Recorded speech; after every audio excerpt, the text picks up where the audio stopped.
Welcome to On the Money Line, a podcast by MMA Play 365. I'm Newsom, and I'm here to break down UFC Vegas 76, headlined by a strange fight in the middleweight division between Sean Strickland and Abus Magomedov. Yeah, it's an odd fight. Not really sure how they came about it, but it's a decent fight and one that, I am looking forward to as well as the rest of the card. I actually think it's a really good fight night. I think we're going to have a lot of fun fights, just like we did last week in Jacksonville. So, yeah, fun fight, fun card. Looking forward to breaking it all down. Just before we get into the breakdowns, though, there is going to be a Base AI recap this week, feeling a little bit better, so I'll get that up from Jacksonville. That'll be on our YouTube channel in the Base AI specific playlist, so if you are really interested in AI, really intrigued by, the buzzword of 2023, it seems, then, yeah, get yourself onto our YouTube channel, hit the Base AI playlist up, and in there, like I say, I recap the previous UFC events, talk about, where the AI was great, the value spots, if there's any bad predictions from the AI, which every now and again there is, just naturally you're going to get that. So like I say, I just recap the entire event. If you are interested in AI, the UFC prediction software that we have at MMA Play 365, then check that out on youtube.com/MMA Play 365. But for now, let's get straight into it. The main event of UFC Vegas 76, we've got Sean Strickland versus Abus Magomedov. And it's an interesting fight. It is strange. I think a lot of people got caught a little bit off guard by it. I mean, it's not strange for Sean Strickland to be in a 5-round main event on a fight night, but Magomedov, a little bit strange.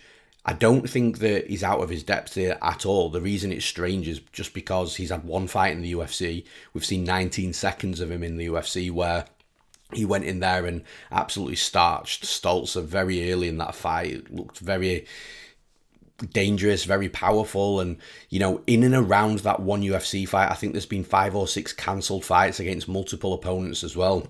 Some of them that's Magomedov pulling out, some of them that's his opponent pulling out, some of them's visa issues. So it's just all a little bit odd how this fight's come together. But in regards to the fight itself, I think both fighters are really well matched. There is obvious question marks on Magomedov in regards to level of competition. Obviously, Strickland's going to be the highest level fighter that he's ever fought, and over 5 rounds as well in the UFC, on his second fight in the UFC as well. So there's a couple of question marks surrounding that. But of course, when you're looking at the odds and the betting line, that's why you are getting him as an underdog, just because there are some questions that, can't be answered until we see the fight. And obviously, in my opinion anyway, that's why you're getting him as an underdog. With Strickland though, look, Strickland's great. He'll pump up a serious amount of volume inside the cage, especially over 5 rounds. The one thing that I don't like with Strickland though, and look, we go back to the Jared Cannonier fight. A lot of people thought Strickland won that fight. I thought it was going to be a split decision. When it got to a decision, I bet Cannonier, and personally I didn't know which way it was going to go. But the reason Strickland lost that fight is just because the majority of his strikes were jabs. He's got a beautiful jab, but when you're fighting over 5 rounds and that's your main weapon, then judges aren't going to like it. And again, you go back to another fight, Calvin Kattar versus Josh Emmett. A lot of people thought Calvin Kattar won that fight. Personally, I didn't. And I think the reason Kattar lost that fight is just because he overused the jab and didn't really put too much behind it. Whereas it was Emmett landing the power shots. In the Cannonier-Strickland fight, it was Cannonier landing the power shots. And I kind of feel that Sean Strickland, although he's got this beautiful jab, it's a detriment to his style and the quality of a fighter that he actually is. He just needs to put more behind it. And in this fight, I just feel that he's going to, again, rack up, 100 plus significant strikes. I think he's going to use his jab, and I think it's going to be his main weapon once again. I think Magomedov's going to be a little bit more dynamic with his strikes. I don't think he's going to keep up with the volume. I do think Strickland's going to run away with the volume, but I think with the power of strikes and, like I said, the mixing of the weapons as well, because Magomedov will use kicks, low, body, head, and he'll put punches in some combinations as well. They're not very long combinations, but he'll just mix everything up a little bit, and he'll pack power in there as well. In regards to mixing the martial arts, I think Magomedov's probably the more likely fighter to shoot a takedown. try and get the fight down to the mat. I really don't think that, although it might be possible he gets Strickland down, I really don't think it's going to be a big factor in this fight if he does decide to try and wrestle and grapple. I'd be surprised if he was taking Strickland down at will, and then when he was taking him down, he was keeping him down for long periods of time. I just don't see that happening. I do think it's a fight that's going to be won and lost on the feet, and I think it's going to be a classic Strickland fight.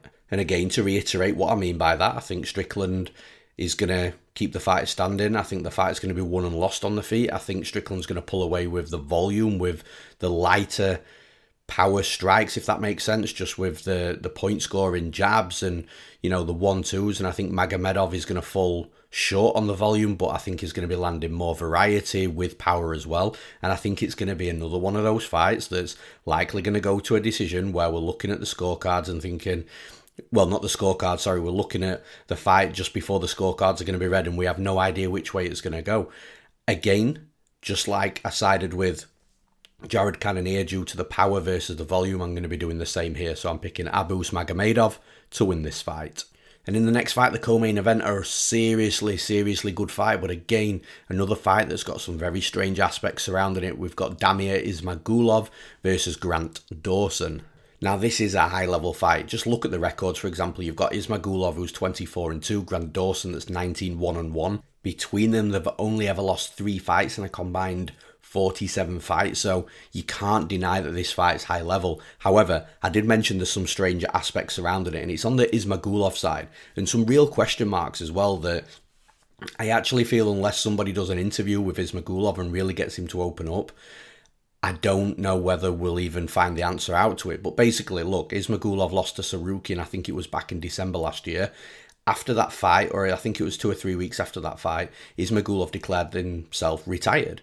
And he was retired due to health issues or something regarding health issues that are preventing him to fight, which, it absolutely sucks. It's shit to hear, especially when there's a fighter like Ismagulov. Although he came off a loss, he's still a world-class fighter and a fighter that I think would be fighters in the top 10 of the UFC. So it was really shit to hear that Ismagulov couldn't fight anymore due to a health issue that obviously he didn't disclose, and every right to not disclose that. It's his personal health and the personal issues that are coming along with it. So yeah, ultimately disappointing news. But then 4 weeks after that, it comes out that Ismagulov is no longer retired, and now he's looking to see out his UFC contract. I don't know how many fights he's got left. I think it might just be the one in this fight.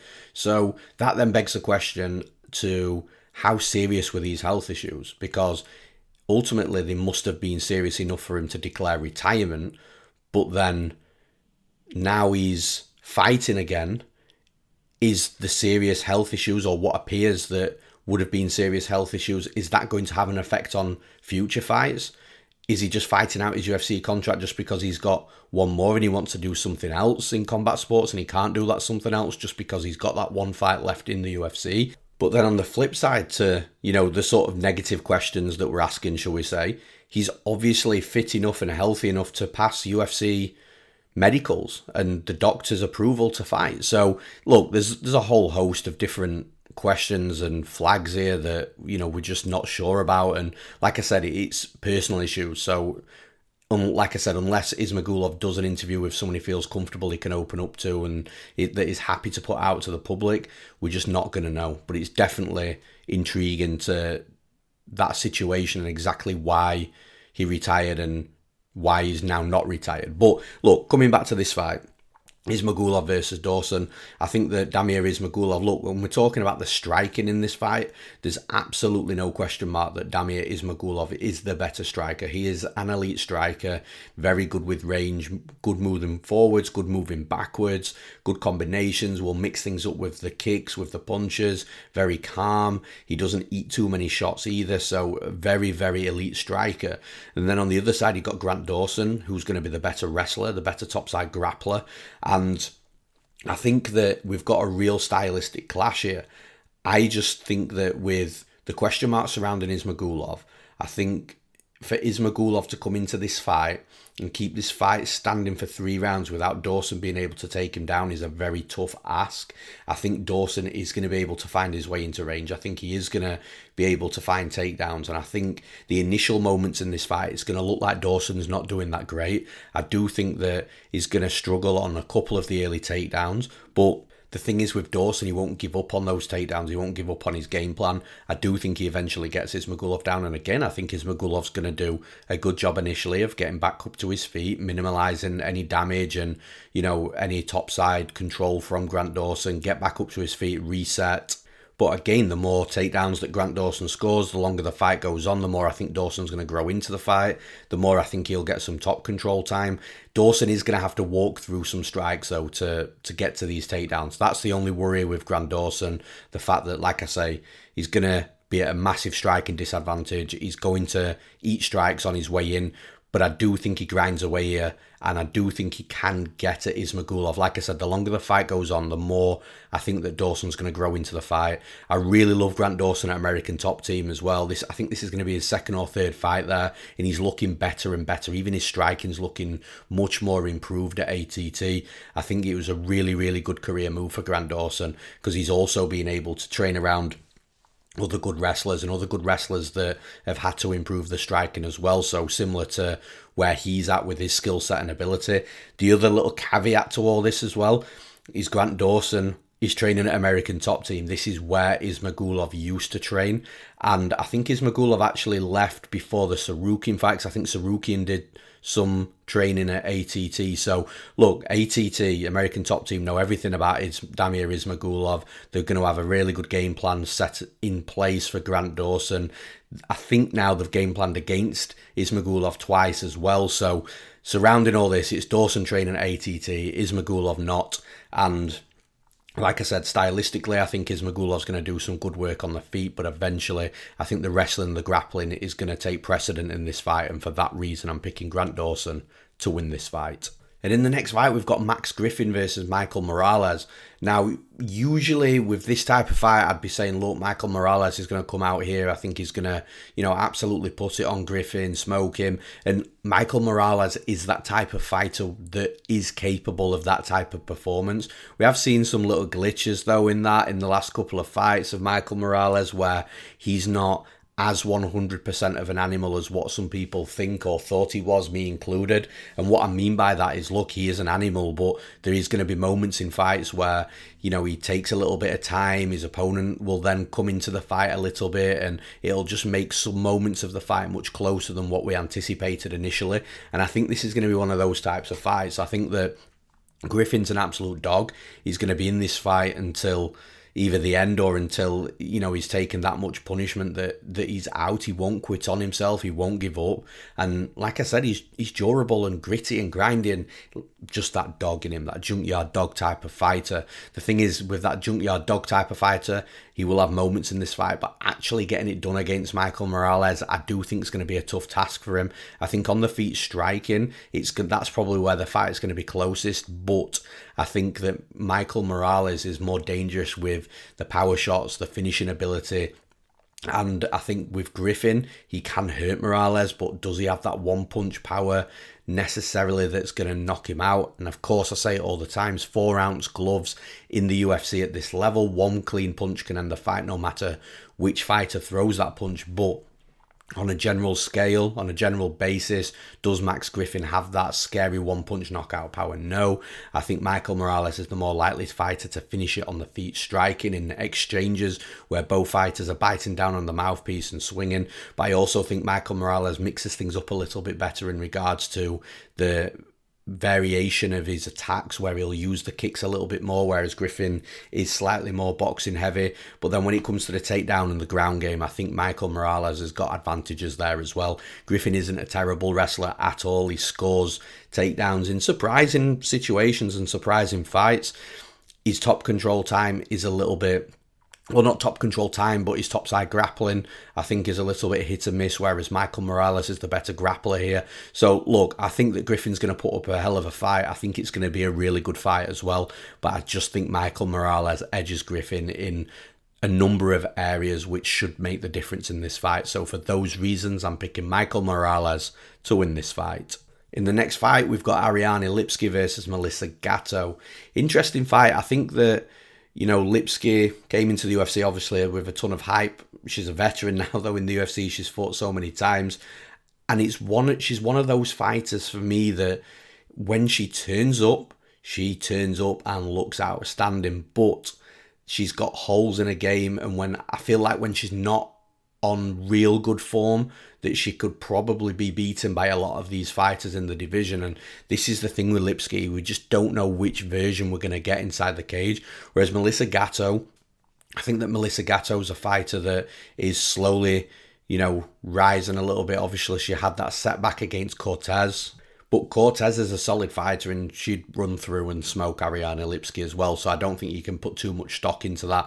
I think that Gatto fights really tall. She fights long. She's a decent striker. She's got good straight punches, elbows, knees, but then she's got this dangerous grappling game as well. And she doesn't care if her opponent goes in there and takes her down, and she'll throw submissions off bottom.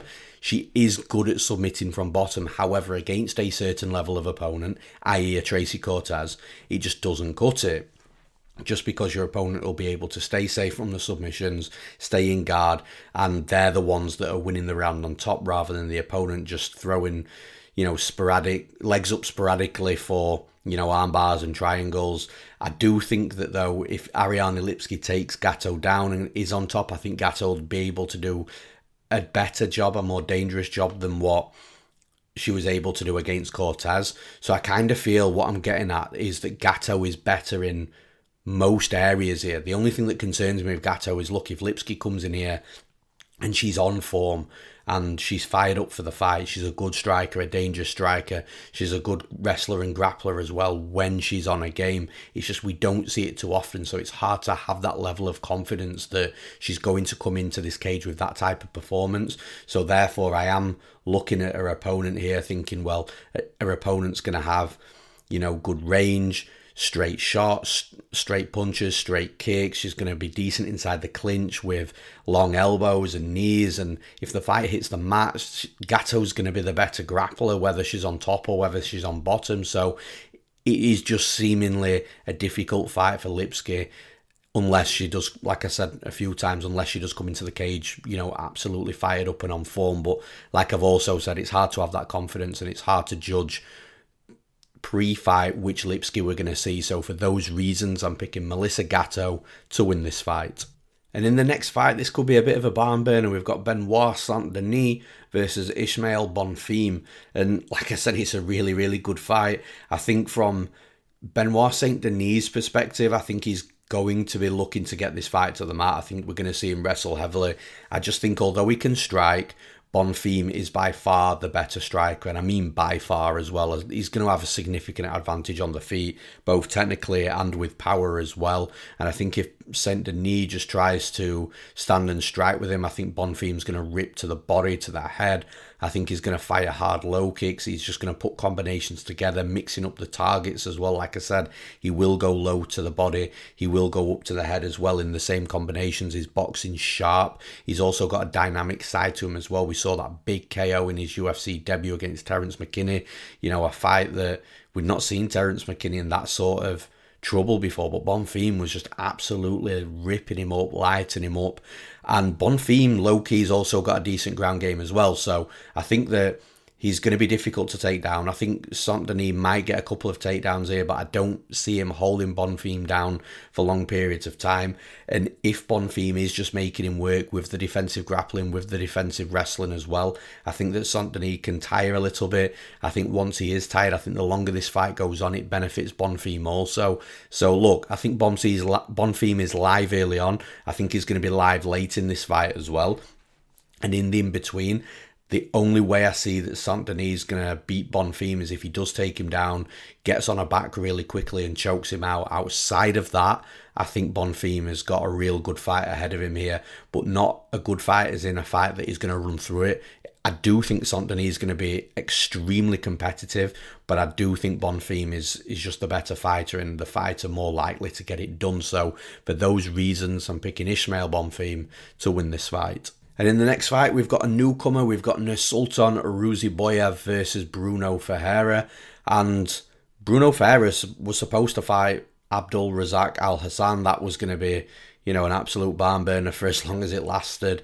And when I say barn burner, I mean a real violent fight. Bruno Ferreira's got insane power. Al Hassan had insane power as well. So it was going to be one of those where I think they were going to just chuck bombs until one explodes. But here, Ferreira's got a much different fight.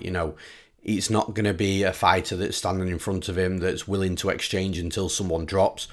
Ruziboev is a very well-rounded fighter. He's also 6'4" as well, which is massive for a middleweight. And considering that Ferreira is only 5'10", Ruziboev's going to have a 6-inch height advantage. Not sure on the reach and the leg reach, but I assume that's going to be significant as well. Now, that's not necessarily a bad thing for Ferreira, because Ferreira does thrive on being the smaller fighter, the little pit bull in there that's got to try and close that distance and get into boxing range to land his bombs. So it's going to feel like a normal fight, in my opinion, for Ferreira, just having to close the distance. But Ruziboev does a good job of staying tall, staying long, and he will fire strikes down the middle as well. So that's something that Ferreira's got to be careful of. The other side to Ruziboev is he's a fighter that takes chances.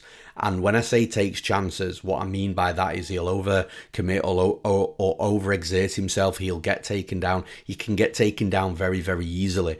But his grappling game is just so good. Once he gets taken down, he will look for arm bars from bottom, triangles. He's got nice kimuras from bottom as well. He can sweep his opponents, get on top. He's a real tricky grappler. It's like he's a decent striker.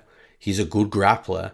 But his wrestling is just very hit and miss from a defensive perspective. Like I said, he can get taken down so easily, but it's almost like he doesn't care because of the grappling. Now, offensively with the wrestling, offensively, he can get fighters down as well. How easy is going to be to take Bruno Ferreira down, considering the height difference? Because although Ruziboev's taller, that's actually a detriment for the fighter that's looking to wrestle and take his opponents down, because shooting in at the hips is just going to be so much lower. So I do think that there's a question mark on the wrestling here. Bruno Ferreira, for me, though, has got to get Ruziboev out of there. He's got to knock him out, because if he doesn't, I don't know if Ferreira can put up that type of volume consistently over 3 rounds that Ruziboev's going to likely put out, especially being the taller fighter as well, enough for the judges to score the fight to Ferreira. I think if Ferreira takes Ruziboev down, because Ferreira does have submissions on his record, and he does have a decent wrestling game as well. I think if Ferreira takes Ruziboev down, I actually think that's a mistake, because I think Ruziboev might even be able to submit him or sweep him from bottom and then get on top. If Ruziboev takes Ferreira down, again, I'm not sure how long he keeps him down, but again, I think the takedowns are possible. And once again, I think if it goes to the scorecards and we've got Ruziboev that's landed a few more extra strikes and has got a couple of takedowns and spent that little bit more time in top control, then again, I think the judges and the scorecards are going to be in favour of Ruziboev. So although it is going to be a close fight, I've just got a feeling that Ruziboev's going to be one of these types of fighters that's just very difficult to beat. He actually reminds me a lot of Shavkat Rakhmonov in the fashion of being tall, being long, being dangerous, but having that dangerous deceptive power and just ultimately being difficult to beat, because like I said, he's not going to be easy to beat on the feet. He's not going to be easy to beat on the ground. And I just think he's going to be a bit tricky and a bit of a nightmare for a lot of opponents. And I think Bruno Ferreira might be the first of many of those opponents. So for those reasons, I'm picking Nursulton Ruziboev to win this fight. And in the next fight, we've got the return of Kevin Lee. Since he left the UFC, he's back and he's fighting Rinat Fakhretdinov. So here we've got 2 wrestlers.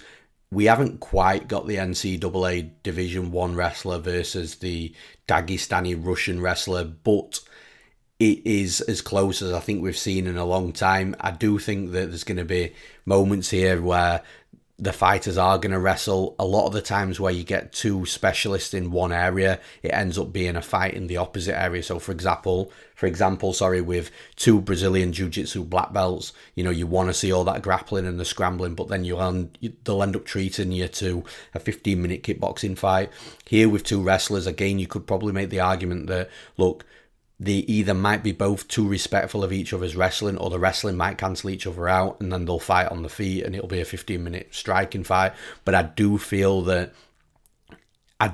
both are going to wrestle, and I think that Rinat Fakhretdinov's going to be the better wrestler. So I'm not saying that Kevin Lee can't take Fakhretdinov down, and he might take him down once or twice, but I think Fakhretdinov is going to end up being a little bit more physical, a little bit stronger. I think he's going to be the slightly better wrestler here as well. So if we are seeing a 15-minute wrestling or a 15-minute fight with a lot of wrestling, and the fight is won and lost within the wrestling and topside control, I think that's more likely to be Fakhretdinov. If we do see that typical both wrestling gets nullified and we see a striking fight, I think Fakhretdinov might be the slightly better striker as well. It's just very close from the striking perspective, but ultimately I don't think we are going to see that. I think what we're going to see is a fight where both fighters are trying to take each other down. We're seeing some initial takedowns, maybe down to a knee, and then the fighters standing back up against the cage and looking to reshoot, and then they're working the underhooks in the clinch, and the clinch positions are changing, and each fighter's having the moments, dominating the clinch in regards to pushing their opponent's backs against the cage. And I just think in this type of fight, Lee's going to have his moments, but Fakhretdinov's just going to be, like I said, slightly more technical from the wrestling perspective, but more physical and stronger. And I think those are the attributes that are going to play a big factor in this fight. So for those reasons, I'm picking Rinat Fakhretdinov to win this fight. And in the next fight, we've got Yana Santos versus Karol Rosa. And interesting fight. I think that it's a fight that we're going to see a true mixed martial arts fight. I think we're going to see a little bit of everything. Obviously, all fights start standing, so we'll see striking. But I also think we're going to see some clinch work, some wrestling, some grappling. And this is where the fight gets a little bit interesting. On the feet striking, I think Karol Rosa is more dangerous, but I think that Yana Santos is more technical, and I think she might have the more volume as well on the feet. So the striking is going to be a really interesting dynamic from that perspective. Now, when it comes to the wrestling, I think that Yana Santos is going to be the better wrestler here in regards to not your traditional wrestling where you're hunting for single legs and double legs and looking to take your opponent down that way, but just I think she's going to be the better clinch fighter, which means that from a wrestling or takedown perspective, she's more likely to be successful, because I think both women here, whoever's more successful in the close quarters inside the clinch, is the more likely fighter to be able to score the takedowns, just because, the takedowns will be a potential trip or a head and arm throw or something along those sort of lines, opposed to traditional wrestling takedowns. And I think Yana Santos is just better than Rosa in those clinch positions. She does a good job, Santos, in the clinch, and she's a little bit more stronger, more physical than, deceptive strength. I think she doesn't look that strong is what I'm trying to say, but she dominates a lot inside the clinch, which does lead me to believe that fighters are finding it difficult to match her physicality. Now, the one slight issue here for Yana Santos is if she does take Rosa down, I think Karol Rosa is by far the better grappler. So does she want to go down there with Rosa? I kind of think that we're going to see a fight here where Santos is likely going to be the better technical striker. She's going to stay out of the way of some big shots from Rosa, clinch up with her, get that power on the feet away from Rosa, just make the fight dirty, ugly against the cage in the clinch, but not take her down. And just hold her there, land some short shots. Referee will be warning them, but eventually Yana Santos will just be doing enough to keep the referee from splitting them up. And I kind of feel that Santos might grab a couple of rounds with this type of game plan. It is going to be a close fight. I do think that if Rosa gets on top of Santos, then it could be a wrap, but I'm just not sure yet that it happens that way. I just think it's going to be one of these slow, dull, actionless fights where Santos is just using some fight IQ just to grind and slow the fight down and run the clock down whilst looking the slightly better opponent whilst doing so. So for those reasons, I'm picking Yana Santos to win this fight. And in the next fight, we've got the newcomer Ivana Petrovic versus Luana Carolina. And if you're not familiar with Ivana Petrovic, it might be because you just don't recognise the name. I think she might have got married, if I'm being honest, but the name that she's more well known for coming up in the world of MMA is Ivana Siric. So Ivana Petrovic, look, it was only a matter of time before she got to the UFC. I actually called her professional debut as well. She fought on the English regional scene on a show where I was commentating. So I saw Petrovic very early on. And obviously for that event, I did research on Petrovic prior in her amateur career. She was an amateur Cage Warriors champion, and she is a very, very good fighter. She's good everywhere. Her striking's really crisp. It's technical. She puts really good combinations together, then hits combinations in reverse as well, which you'll hear me talking about. If you do watch tape on her and you watch that professional debut, you'll hear me on the mic talking about, how she's putting the combinations together and then hitting them in reverse, some real awkward combinations. But then she's got a decent takedown game. She's got a good, solid topside grappling game. And the girl that she beat, the woman that she beat in that professional debut, was a fighter that had been all through the IMAFs as well. So she was fighting no slouch at all and absolutely trucked all over her. But since then, she's just gone on strength to strength. And like I said, the UFC call, I could tell she was a UFC level fighter just from a professional debut, that she would make it to the UFC. And I think she's going to cause Luana Carolina a lot of problems here, because I think Carolina likes to keep the fight standing, tall, long strikes, but I think Petrovic is going to light her up on the feet. I think even though Carolina's likely going to have her moments here, of course she is, it's not going to be one of these fights where Petrovic is a minus 1,500 favourite and just going to run through her with no problems at all. Petrovic has got to mind her P's and Q's. Carolina will have her moments where she's hitting her, but Petrovic, for me, the combinations that she puts together and how she blends her punches with her kicks, it's really beautiful to watch. And then when it comes to the takedowns, the body lock takedowns, and then the topside grappling game of Petrovic, I think she's going to have way too much here for Luana Carolina. I think Petrovic is going to be a fighter that we are going to see a good deal of in the UFC. I think she's going to do good work. I think she's got the beating of a lot of fighters in this division as well. So she's definitely one to keep an eye on. I'm picking Ivana Petrovic to win this fight. And in the next fight, we've got Joanderson Brito versus Westin Wilson. Westin Wilson stepping in on short notice to replace Hussein Askabov. And I really think this is a mismatch of a fight. I actually tweeted something out, with how big the UFC's roster is. I'm very surprised that they have to keep signing these types of fighters to make short notice debuts into the UFC, just to keep a fight active where the fighter's likely just going to, the initial UFC opponent's likely just going to take them out. And, it's great for the fighter coming in because, I'm not saying that they're coming in knowing they're going to take a loss, but they're coming in knowing that they've got an extremely tough task ahead of them. And I think Joanderson Brito is north of minus 1,000 here, just for context. So I think that although it's great for Wilson, he'll come in here, he'll probably take his loss, and he'll get another couple of fights in the UFC to try and get some wins and to try and establish himself as a UFC level opponent. I'm just not sure he is that UFC level opponent yet. I don't think we're going to see anything that's going to make that decision for us in this fight, because I think Brito is likely just going to put him out and, run through him. And I think it'll be the next or the subsequent next couple of fights where we see if Wilson is that UFC caliber fighter. But like I said, I'm just very surprised that there's nobody else in the division with the roster size that the UFC have got that can step in on short notice and make this fight competitive with Brito. I'm surprised they're having to go out there and get guys like Westin Wilson in, who, like I said, in my opinion, I think he's got a tough mountain to climb here if he's going to do anything positive against Brito. I think Brito's going to be the better striker. And look, at the minute I've only spoken about, narratives. In regards to Westin Wilson, before I go into Brito, in regards to Westin Wilson, I think that, he's predominantly a grappler. He's tall, he's very awkward. He fights in a southpaw stance. He's got a hands-down type of approach as well, where, he just likes to have his hands down and flow, but then he's open to get hit with overhands from the opposite orthodox stance. And look, this is where I think Brito's going to come in. I think Brito's going to have opportunities to land big bombs on Wilson. We've seen what happens when Brito lands big bombs, and I think Brito's going to be able to rip to the body as well, being the shorter fighter. I think it's going to be a body-ahead type of job where Wilson's just covering up. I think he hurts hits Wilson early. Wilson backs up, covers up. Brito's landing body shots. The hands come down. He starts landing back to the head. Turtles Wilson up on the cage, drops him a little bit, and I think the referee just saves Wilson before the big knockout.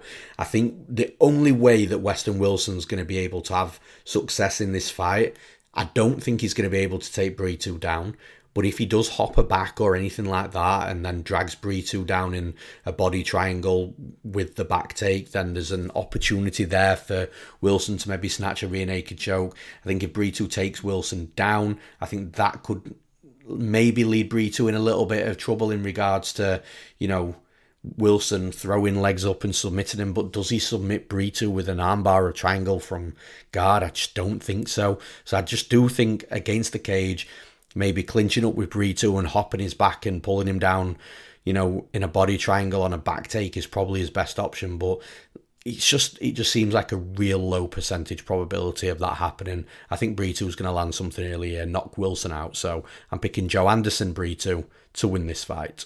And in the next fight, we've got the big boys, the heavyweights. I've got no idea why this fight is so low on a fight night. I've got a funny feeling they might reorganise the card. But yeah, we've got Alexandr Romanov versus Blagoy Ivanov. Now, really interesting as well because, going back, a couple of years now, Alexandr Romanov was a fighter that I'd always liked my money on. I think the only time I did really bet against him was against the Spaniard wrestler Juan Espino, but I got Espino at plus money, and to be honest with you, with how that fight played out, Espino should have won the fight. I was pretty disappointed that he didn't. I'm not going to go into that though. If you want to find out what happened, go back and watch it. But yeah, I did bet against Romanov once at plus money against another good wrestler. But outside of that, Romanov's a fighter that I'd always liked my money on. And then on the flip side, Blagoy Ivanov, even from his UFC debut against Junior Dos Santos, is a fighter that I really just didn't like at all. Didn't like, how he fights, his skill set, his qualities. And, I'd always look to bet against Ivanov until his last two fights where, I did bet on Ivanov and I went 1-1 with that with Marcos Rogerio de Lima. And then, of course, last time out against Marcin Tybura. And with Romanov, it's the opposite. The last two fights, I actually came off Romanov, and against Marcin Tybura, I just didn't like the odds. I actually picked Volkov, I believe, to beat Romanov just because of the stylistic matchup. So a bit of a stark contrast between both fighters, but I'm actually flipping the other way here. I kind of think that this is a good fight for Alexandr Romanov to come back into. Look, this isn't an Alexander Volkov. I know we saw Romanov in a little bit of a different shape. He didn't look great. It looked like he quit a little bit easily against Volkov. But like I said, it was a terrible stylistic matchup for Romanov because Volkov's a guy that isn't taken down easily. If you do take him down, he's got decent defensive jiu-jitsu where he can get back up. But he's also really tall, really long, really rangy. He'll kick you to the body as well and gash you out so quickly with those teep kicks and the body shots. And then, like I said, when he's going up top as well, the straight punches have got deceptive power. It was just a horrific stylistic fight for Romanov. Whereas here against Blagoy Ivanov, look, even if we've got question marks against Romanov's cardio, I don't think Ivanov moves erratic enough. I don't think he throws enough volume. I don't think he's active enough inside the cage with both that numbers of volume and the movement as well that's going to even cause a gassed out Romanov too many problems. I think Ivanov's going to be difficult to take down, but again, he can be taken down. And once he is taken down, he can be controlled as well. Look what Marcin Tybura did. I think that fight was, very close going into that third round. Ivanov could have given himself a good chance of winning the fight, but he got taken down by Tybura and really just couldn't do anything. He was just stuck underneath him. And this is, I think I said this last week, this is a common case with the heavyweights. Like, I bet Rodrigo Nascimento against Ilir Latifi, and this is, again, what I explained in the last podcast. I bet Nascimento against Latifi because I thought even if Latifi takes Nascimento down, he's got the jiu-jitsu qualities to get back up to his feet. He's a legit BJJ black belt, but he couldn't. And that's not because of a lack of skill. It's just because you've got another 265-pound man laying on top of you. So no matter how good you are or how good your jiu-jitsu is, if you're on bottom with 265 pounds on top of you, it's going to be extremely difficult to get back up. And again, I just feel like this is going to play into this fight because I do think Romanov's going to get Ivanov down numerous times. I do think that he's going to be able to land some good shots. And look, Ivanov, if he hits Romanov with something hard, look, Ivanov can hit hard, he can crack, but he doesn't have a insane KO record in the UFC with that one-punch knockout power. Now, Ivanov's also seriously durable, so does Romanov knock him out? I really, really don't think so.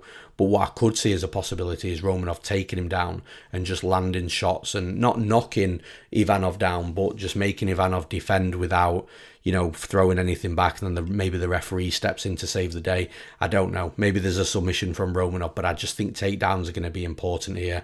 I do think Romanov's going to tire later in the fight. I do think the cardio is still going to be a problem for him, but I'm just not sure that Ivanov does enough in the cage to even capitalise on a gassed Romanov. So, yeah, look, Ivanov, I tried to give him the benefit of the doubt in his last 2 fights. I bet on him. I picked him to win. And ultimately, he went into a razor-close fight with Marcos Rogério de Lima with minimal volume. And then he went minimal volume again with Marcin Tybura afterwards and then ended up losing that fight. So it's hard to trust Ivanov. I'm picking Alexandr Romanov to win this fight. And finally, the final fight to break down, we've got Guram Kutateladze versus Elvis Brenner. Kutateladze should have fought a few weeks ago against Jamie Malarkey, but he did have some visa issues, so that fight had to be cancelled. I'd imagine the visa issues have cleared up by now, because I don't think the UFC would have booked Kutateladze twice, especially the second time, knowing that he might not be able to get in the country and fight. So I'm assuming the visa issues are sorted out and there will be no issues here. Elvis Brenner, I think this fight's going to be interesting. Look, Kutateladze is one of these fighters that is just great everywhere. He's a good striker. He's a decent wrestler. He's a decent grappler. He's got forward pressure. He's durable. He'll fire in combinations. He'll look to be aggressive and fire hard shots within those combinations, mix the punches, mix the kicks, target different areas of the body. He is a fighter that I like quite a lot. I think he's a real scrappy guy that's got good skills everywhere. Then when you've got Elvis Brenner's a specialist with the jiu-jitsu, trains out of the camp with Shoot the Box, Diego Lima, obviously with guys like Charles Oliveira, Alan Nascimento, Daniel Wulikat Santos. All those guys, we know all those crazy explosive Brazilians by now. But even though Brenner's striking will be improved, I don't think his striking is going to be better than Kutateladze. Kutateladze gave Damir Ismagulov a really good fight from a striking perspective. So if you're keeping up with the type of striker that Ismagulov is, then I don't think Elvis Brenner's going to have much for Kutateladze on the feet striking. Elvis Brenner, where he's going to be successful, is if he gets Kutateladze down, gets on top of Kutateladze and works. But this is where I think it's going to be difficult, because I don't think Brenner's wrestling is better than Kutateladze's. I think Kutateladze, his defensive wrestling is better than the offensive wrestling of Brenner. I'm not saying that you can never say never with a takedown. Maybe Kutateladze does get taken down once or twice, but if he does, he's going to make Brenner work for it. And I don't think Kutateladze is that much of a slouch on the mat from a jiu-jitsu perspective that he's going to fall short to Brenner's offensive jiu-jitsu. Brenner is a specialist with the jiu-jitsu, but again, I think Kutateladze can remain safe on the mat and then get himself back up to his feet.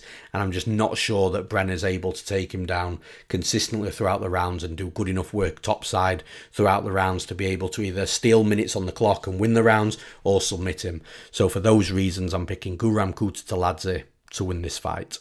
And that's all for this episode of the podcast. Thank you for tuning in. Again, I say it all the time, I am obviously very busy throughout the weeks, but I'll always try and get back to the comments on our YouTube channel. So if you are picking fighters to win on this event and we disagree, then tell me which fighters we disagree on. If you're betting, then I hope you cash. Unless you're betting against my bets, then I hope you don't. No offense. But no, all seriousness, look, thank you for tuning in. Again, for those that do tune in every week and do support and do comment and do like the video and subscribe, I really appreciate you guys, because that really helps the channel. Aside from that, I'm Newsom, and I'll see you again next week.